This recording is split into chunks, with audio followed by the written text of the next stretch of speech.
Praise lord ప్రియులారా, ఈ యొక్క ఉదయకాల సమయంలో దేవుడు మనకి ఇచ్చినటువంటి మరి యొక్క నూతన దినం కొరకు దేవుడికి వందనాలు చెల్లిస్తున్నాను. మరి అందరూ బాగున్నారా?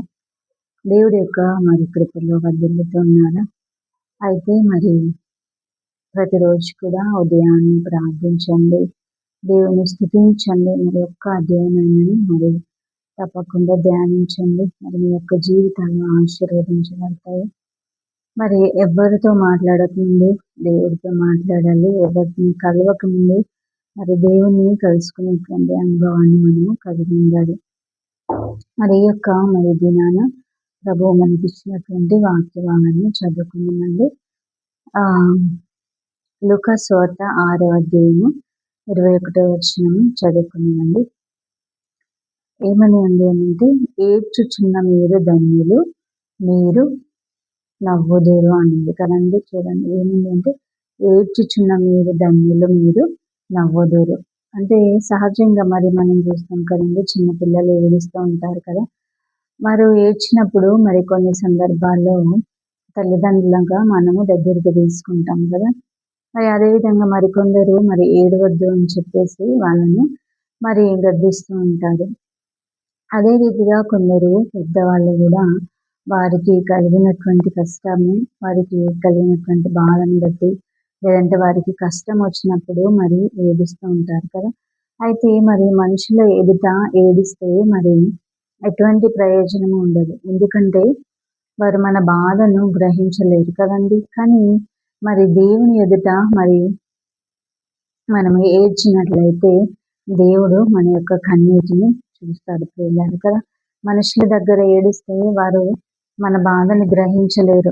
కొంతవరకు ఏదో వింటారు కావచ్చు, కానీ పాపం అంటారు, జాలి పడతారు, కానీ మన యొక్క బాధను మనుషులు గ్రహించలేరు. కానీ ఎప్పుడైతే మరి మనము దేవుని దగ్గర ఏడుస్తామో దేవుడు మన యొక్క కన్నీటిని చూస్తాడు ప్రియులారా. అయితే మరి బైబిల్ నుంచి ఒక ముగ్గురు వ్యక్తులను నేను తెలియజేస్తాను. మొట్టమొదటిగా హాగరు కదండి. ఆది కాండము 21వ అధ్యాయము 14 నుంచి 19 వచనాల్లో మనం చూస్తాం కదా. హాగరు యొక్క ఏడుపును మరి దేవుడు చూశాడు కదండి. మొట్టమొదటిగా మరి ఇక్కడ హాగరు, అదేవిధంగా ఆమె యొక్క కుమారుడు మరి ఇష్మాయేలు కదా, మరి అబ్రహాము ఇంటి నుంచి పంపివేయబడ్డారు కదండి. హాగరు, అదేవిధంగా ఆమె యొక్క కుమారుడైనటువంటి ఇష్మాయేలు మరి అబ్రహాము ఇంటి నుంచి పంపివేయబడ్డారు. కొద్దిగా ఆహారము, అదేవిధంగా ఒక తిత్తిలో నీళ్లు ఇచ్చి అబ్రహాము మరి వారిని పంపివేసినట్టుగా మరి మనం చూస్తాం కదా. మరి ఎప్పుడైతే ఆ యొక్క బెయేర్షెబా అరణ్యంలోనికి వచ్చారో ఆ యొక్క నీళ్ళ తిత్తిలోని నీళ్లు అయిపోయినాయి ప్రియులారా. అప్పుడు మరి ఆ యొక్క పిల్లవాడు నీటి కొరకు మరి ఎప్పుడైతే ఆ నీళ్ళు అయిపోయాయో నీటి కొరకు అలమటిస్తూ ఉండగా మరి హాగరు ఏం చేసిందంటే, మరి ఇంకా ఆ పిల్లవాని చావు నేను చూడలేను, ఇంకా ఆ పిల్లవాడు చనిపోతాడేమో అని చెప్పేసి అనుకొని మరి ఎలుగెత్తి ఏడ్చిందంట కదా. మరి చూడండి ఈ యొక్క వాక్య భాగాల్లో మనం చూస్తాం కదా. ఎలుగెత్తి అనేటువంటి పదము మనము తరచుగా మరి ఎలుగెత్తి అంటే ఏంటంటే దేవుడి సన్నిధిలో ప్రార్థించుట అనేటువంటి అర్థం వస్తుందండి. ఎలుగెత్తి అనేటువంటి పదానికి అర్థం ఏంటంటే దేవుని సన్నిధిలో ప్రార్థించుట అనేది మరి అర్థం వస్తుంది. ఎలుగెత్తి కదండి. మరి కీర్తనలు 77వ అధ్యాయము 1వ వచనంలో మరి మనకు ఒక మంచి మాట కనబడుతుంది. ఏంటి అంటే, నేను ఎలుగెత్తి దేవునికి మొరపెట్టుదును, ఆయనకు మనవి చేయుదును, దేవుడు నాకు చెవియొగ్గు వరకు నేను ఎలుగెత్తి ఆయనకు మనవి చేయుదును అంటే చూడండి, హాగరు యొక్క ఏడుపును మరి దేవుడు చూశాడు కదండి. చూడడం మాత్రమే కాదు, కానీ వారి కొరకు అక్కడ మరి ఇంకొక నీళ్ళ తిత్తినిచ్చినట్టుగా రాయబడలేదు, కానీ ఇంకొక 10 నీళ్ళ తిత్తినిచ్చినట్టుగా రాయబడలేదు, కానీ వారి కొరకు ఒక నీటి ఊటని మరి దేవుడు మరి తెరిచి మరి వారిని తృప్తిపరిచాడు కదండి. మరి ఎప్పుడైతే ఎలుగెత్తి హాగరు ఏడిచిందో మరి దేవుడి సన్నిధిలో మరి చూడండి, మరి దేవుడు హాగరు యొక్క ఏడుపుని చూశాడు కదండి. మరి ఆమె యొక్క స్థితిని దేవుడు చూశాడు. చూడడం మాత్రమే కాదు, కానీ మరి వారి కొరకు ఒక నీటి ఊటని తెరిచాడు కదండి. మరి నీటి ఊట అంటే తెలుసు కదా, ఇంకెప్పటికీ అది ఎండిపోదు కదా, అందులోంచి నీళ్లు వస్తానే ఉంటాయి కదండి. మరి దేవుడు చూడండి, మనము దేవుని దగ్గర మరి ఏడ్చినప్పుడు దేవుడు మనల్ని తృప్తిపరుస్తాడు కదండి. ఇక్కడ చూడండి మరి వారి కొరకు ఒక నీటి ఊటను తెరిచి వారిని తృప్తిపరిచినట్టుగా మరి మనం చూస్తాం. అదే విధంగా హన్నా కదండి, హన్నా యొక్క ఏడుపును దేవుడు చూశాడు. మరి మొదటి సమయంలో 1వ అధ్యాయము 10-19 వచనాలు మనం చూస్తున్నట్లయితే, ఎల్కానా యొక్క భార్య హన్నా కదండి, మరి ఆమెకు మరి పిల్లలు లేరు కదా. మరి ఆ యొక్క బాధ, ఆమెకు పిల్లలు లేరనేటువంటి బాధ ఆమెకు ఆ యొక్క మనోవేదన కలిగించింది కదండి. పిల్లలు లేకపోవడం అనేది అది ఒక మనోవేదన ఆమెకు కలిగించినప్పుడు ఆమె ఏం చేసిందంటే, షిలోహులో ఉన్నటువంటి మరి దేవుని మందిరానికి వెళ్ళి మరి ఏడ్చుచు ప్రార్థన చేసింది కదండి. మరి షిలోహులో ఉన్నటువంటి దేవుని మందిరానికి వెళ్ళి ఏడ్చుచు ప్రార్థించింది కదండి. మరి అక్కడ ఉన్నటువంటి యాజకుడైనటువంటి ఏలీ కూడా మరి ఆమె యొక్క మరి బాధను, ఏడుపును గుర్తించలేకపోయాడు. కానీ మరి ఏమనుకున్నాడు అంటే, ఆమె ఒకవేళ త్రాగి మరి వచ్చిందేమో అనుకున్నాడు కదా. 13వ వచనంలో చూస్తాం కదా, మరి ఆమె త్రాగి వచ్చింది అని అనుకున్నాడు. కానీ మరి చూడండి, హన్నా యొక్క ఏడుపును మరి దేవుడు చూశాడు కదండి. ఆమెను జ్ఞాపకం చేసుకొని మరి తర్వాత మరి ఆమెకు ఒక చక్కని కుమారుణ్ణి మరి అనుగ్రహించినట్టుగా మరి మనం చూస్తాం కదండి.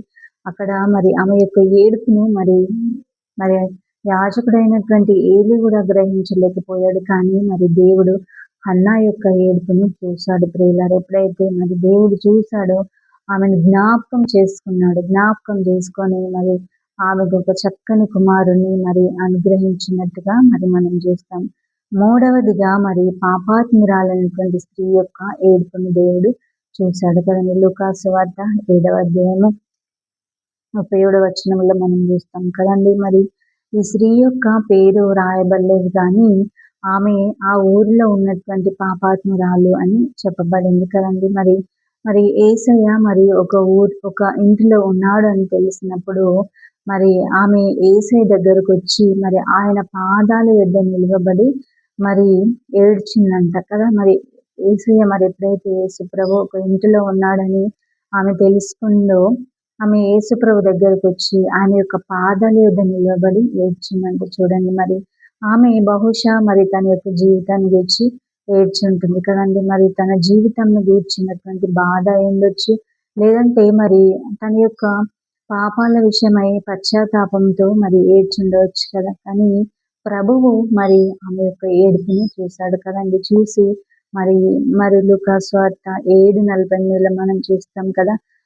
ఏడుపును చూడడం మాత్రమే కాదు, కానీ మరి ఆమెను కనికరించి ఆమె యొక్క పాపములన్నిటిని కూడా మరి క్షమించినట్టుగా మరి మనం చూస్తాం కదండి. కాబట్టి దేవుడు మన యొక్క ఏడుపును మరి చూసేటువంటి దేవుడు కదండి. అంత మాత్రమే కాకుండా మరి మనుషులు మన యొక్క ఏడుపును చూసి ఒకవేళ మరి హేళన చేయొచ్చు, మనల్ని చులకనగా చూడొచ్చు. కానీ మరి ఎప్పుడైతే మరి మనం దేవుని దగ్గర ఏడుస్తామో ఆయన మన యొక్క ఏడుపును చూసి మన యొక్క అవసరతలు తీరుస్తాడండి. అంత మాత్రమే కాకుండా మరి ఎప్పుడైతే మనం దేవుని దగ్గర వెళ్ళి ఏడుస్తామో, మరి ఎవరైతే దేవుని దగ్గర వెళ్ళి ఏడుస్తారో మరి వారందరి జీవితంలో కూడా దేవుడు మరి నవ్వును కలగజేస్తాడు కదండి. మరి యొక్క వాక్యం మనకి ఏమని సెలవిస్తుందండి, ఏడ్చుచున్న మీరు ధన్యులు, మీరు నవ్వుదురు అనింది కదా.